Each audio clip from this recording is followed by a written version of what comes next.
Hai, sahabat YT Moba. Apa kabar kalian semua? Semoga kalian semua dalam keadaan sehat. Amin.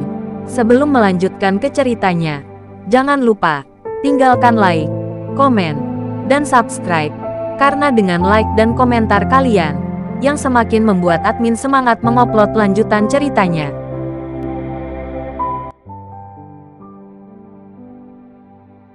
Episode 426. Kisah Ariel, anak bos besar yang berpura-pura culun. Tentu saja saya tidak berhak untuk campur tangan dalam kebebasan hidup Anda. Tetapi saya memiliki tanggung jawab untuk melindungi Vira. Karena dia adalah saudara perempuan terbaik saya, ucap Sally. Jika kamu pikir aku di sini untuk mencari Vira, maka jangan khawatir. Aku di sini untuk mencari bosmu, kata Ariel. Sally tersenyum. Hah, datang mencari Imam. Ini kurang dapat diandalkan daripada datang mencari Vira. Imam adalah pemimpin paling kuat di LKK Technoscience. Jika kamu ingin bertemu dengannya, kamu harus membuat janji terlebih dahulu. Bagaimana mungkin seseorang bisa melihatnya dengan santai? Dan untuk seseorang sepertimu, Sally tidak bisa memikirkan kualifikasi apa yang dia miliki untuk melihat Imam. Kamu cepat pergi. Jangan bercanda di sini. Jika tidak, sebagai tetangga, aku akan merasa malu untukmu juga. Bos Imam tidak bisa dilihat oleh semua orang, kata Sally dengan nada menghina. Sepertinya jika kamu tidak membiarkan dia menjemputku, kamu tidak akan membiarkanku. Ariel berkata sambil tersenyum. Sally memandang Ariel dengan mengejek. Apakah dia kecanduan berbicara besar? Dia bahkan ingin Imam menjemputnya secara pribadi. Apakah kamu benar-benar menganggap dirimu sebagai pria besar? Kamu membual di depanku. Masuk akal, senang untuk sementara waktu. Tetapi pada akhirnya, kamu yang malu. Jadi mengapa repot-repot, kata Selu. Ariel tidak mengatakan apa-apa, tetapi mengeluarkan telepon. Setelah menekan nomor Imam, dia hanya berkata, saya di perusahaan. Setelah mengucapkan 5 kata sederhana, Ariel menutup telepon tanpa memberi Imam waktu untuk menjawab. Senyum di wajah Sally menjadi lebih kuat, dan dia bahkan tidak bisa bertindak realistis. Berbicara dengan Imam dengan nada seperti itu adalah lelucon. Kamu terkadang cerdas, tetapi terkadang lebih seperti orang idiot, kata Sally. Apakah kamu yang idiot atau aku? Kamu secara alami akan tahu setelah Imam datang. Ariel tertawa. Pada saat ini, banyak karyawan perusahaan melihat Sally menghalangi Ariel di tempat kerja mereka. Dan mereka tidak bisa menahan perasaan sedikit aneh. Meskipun pendatang baru ini tidak mengenal Ariel, dia tidak akan menghentikan Ariel untuk pergi. Setelah semua melihat Sally hanya pendatang baru, kualifikasi apa yang dia miliki untuk melakukan hal seperti itu? Kali ini, dia akan jatuh cinta padanya. Aku khawatir dia bahkan tidak tahu tentang hubungan Imam dengannya. Aku sudah lama melihat wanita ini tidak suka padanya. Dia berpakaian seperti rubah betina. Berapa banyak pria yang pantas mendapatkannya untuk tidak memiliki mata panjang dan menyinggung teman-teman saudara Imam. Petik 2. Kamu berkata, apakah dia akan kehilangan pekerjaannya secara langsung? Apakah dia dipecat oleh saudara Imam? Sementara semua orang berbisik, Sally masih menertawakan Ariel. Biarkan dia pergi dengan cepat. Jangan kehilangan muka. Dan tetap bersikap baik demi Ariel. Ada tipe orang yang harus malu mengakui kebenaran. Kamu adalah tipe orang seperti ini. Kamu tidak akan mati jika kamu tidak melihat Sungai Kuning. Mengapa kamu harus mempermalukan dirimu sendiri? Sally berguncang. Kepalanya tak berdaya. Untuk menjelaskan mentalitas orang semacam ini. Mengetahui bahwa dia akan kehilangan muka. Tetapi dia menolak untuk pergi. Seperti kata pepatah. Seseorang memiliki wajah yang hidup dan kulit yang hidup. Jika seseorang benar-benar bahkan tidak menginginkan wajah, martabat apa yang ada untuk hidup?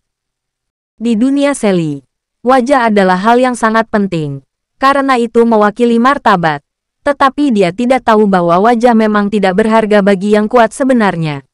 Di mata Ariel, dia seperti badut yang melompat-lompat. Tidak cukup bagi Ariel untuk memperlakukannya sebagai masalah. Apalagi untuk membuktikan kekuatannya di depannya.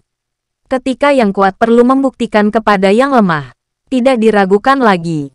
Itu telah menurunkan levelnya. Pada saat ini, Tiba-tiba terdengar suara langkah kaki tergesa-gesa di belakang Sally, berjalan ke arahnya. Ketika Sally menoleh dan melihat Imam, ekspresi wajahnya menjadi sangat sulit dipercaya. Imam ada di sini. Apakah itu benar-benar karena salah satu panggilan teleponnya? Bagaimana ini mungkin? Orang yang tidak berguna. Bagaimana Imam dapat menyambutnya secara langsung melalui panggilan telepon? Ini temanku. Kualifikasi apa yang kamu miliki untuk menghentikannya? Setelah Imam mendekat, dia berkata kepada Sally dengan gigi terkatup. Di depan orang luar, Imam tidak akan mengungkapkan identitas Ariel. Jika tidak, itu pasti akan menimbulkan sensasi di seluruh Bandung. Ketika semua di mata orang yang tidak berguna berubah menjadi tuan muda keluarga Wibowo di Jakarta, berita seperti itu pasti akan menyebabkan badai di Bandung. Sally tampak bingung dan pucat, dan dengan cepat menundukkan kepalanya dan berkata, "Saudara Imam, maaf, saya tidak tahu dia adalah teman Anda. Bahkan jika kamu tidak tahu, kamu adalah karyawan biasa, apakah kamu harus ikut campur?" Imam berkata dengan dingin. Sally tidak tahu harus berkata apa, jadi dia hanya bisa menundukkan kepalanya dan gemetar. Dia adalah karyawan biasa yang bahkan tidak melakukan pekerjaannya sendiri dengan baik. Jadi bagaimana dia bisa memenuhi syarat untuk ikut campur dalam hal lain? Tetapi dia tidak menyangka bahwa panggilan telepon Ariel akan benar-benar dapat membuat Imam datang. "Aku akan menyelesaikan masalah denganmu nanti." Setelah Imam selesai berbicara, dia menoleh ke Ariel dan berkata, "Ayo pergi ke kantor." Ariel mengangguk ringan dan berjabat tangan dengan Sally dan berlalu. Setelah keduanya pergi, Sally menyadari bahwa karyawan lain sudah tahu. Sepertinya mereka tahu identitas Ariel. Sally berjalan ke arah seorang karyawan. Baru saja akan bertanya tentang hubungan antara Ariel dan Imam. Pria itu berkata langsung, "Saya tidak tahu apa-apa. Jangan tanya saya. Dan jangan terlalu dekat dengan saya, aku takut terlibat olehmu." Yang lain juga memiliki sikap yang sama. Seolah-olah mereka menganggap Sally sebagai wabah, dan mereka semua menghindarinya. Ketika masuk ke kantor dan menutup pintu, Imam membungkuk dan berkata kepada Ariel, "Tuan muda, ini salah saya. Saya akan memberi Anda kepuasan dalam masalah ini. Apakah kamu pikir saya akan peduli dengan karyawan biasa?" Ariel berjalan ke jendela dari lantai ke langit-langit. Sally hanyalah orang kecil yang bisa dipecat dengan santai. Bagaimana mungkin Ariel membawanya ke hati? Tetapi karena hubungan Vira, dia tidak akan melakukannya untuk saat ini. "Tuan muda, Anda datang menemui saya.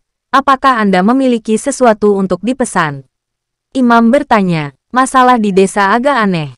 Mendengarkan Randi, itu menjadi sedikit aneh. Seolah-olah seseorang membantu secara diam-diam. "Apa pendapatmu tentang masalah ini?" kata Ariel. Ariel menyebutkan ini sebelumnya. Jika LKK Teknosains benar-benar dapat membangun kembali desa perkotaan, itu akan sangat membantu posisi LKK Teknosains di Bandung. Namun, Imam telah menyelidikinya sebelumnya, dan banyak orang ingin makan pengembang yang melakukan ini. Semua kecewa. Jadi faktor kesulitan masalah ini sangat tinggi. Agak aneh bahwa segalanya tiba-tiba berjalan dengan baik sekarang. "Tuan muda, mungkinkah Helen sudah tahu tentang rencanamu?" tebak Imam. Wajah Ariel tenggelam seperti air. Orang-orang di sekitarnya tidak mengkhianatinya. Dan ada satu orang lain yang mengetahuinya. Dan itu adalah Kauri. Tetapi bagaimana Kauri bisa memberitahu Helen tentang hal yang begitu penting? Ariel sangat mengenal hati Kauri. Tidak mungkin dia bisa melakukan hal seperti itu. Bahkan jika dia tahu. Bahkan jika kesuksesan desa terkait dengannya. Mengapa dia melakukan ini? Ariel bertanya dengan bingung. Baru-baru ini, Helen dan orang-orang di kota sangat sering bertemu. Saya percaya bahwa mereka telah menjalin hubungan yang baik dan membangun kembali desa. Anda harus mendapatkan dokumen persetujuan yang relevan dari atas. Jika tidak ada dokumen yang dikeluarkan, kelurahan akan sia-sia, kata Imam. Ariel mengerutkan kening. Sepotong gurun. Dengan kata lain, jika semua ini benar-benar terkait dengan Helen, apa yang ingin dia lakukan adalah membiarkan tanah di desa membusuk di tangannya. Sejumlah besar modal disuntikkan, tetapi hanya sebidang tanah kosong yang tidak dapat dibangun kembali diperoleh. Ini merupakan pukulan fatal bagi Ariel. "Tuan muda, Ini semua hanya dugaan. Kita harus tahu bahwa Helen tidak tahu rencana kita, kata Imam. Ariel mengangguk. Ide Imam membutuhkan syarat yang paling mendasar, yaitu Helen tahu rencananya untuk kelurahan. Tapi, Ariel mengeluarkan ponselnya dan menoleh ke nomor Kaori. Dia tidak ingin percaya bahwa Kaori mengungkapkan ini. Tetapi Ariel tidak bisa memikirkan siapapun kecuali dia. Jika panggilan ini dilakukan, itu akan mewakili ketidakpercayaannya pada Kaori. Untuk melawan atau tidak melawan, menjadi masalah yang dihadapi oleh Ariel. Tetapi saat ini, ponsel di tangannya berdering lebih dulu. Bersambung.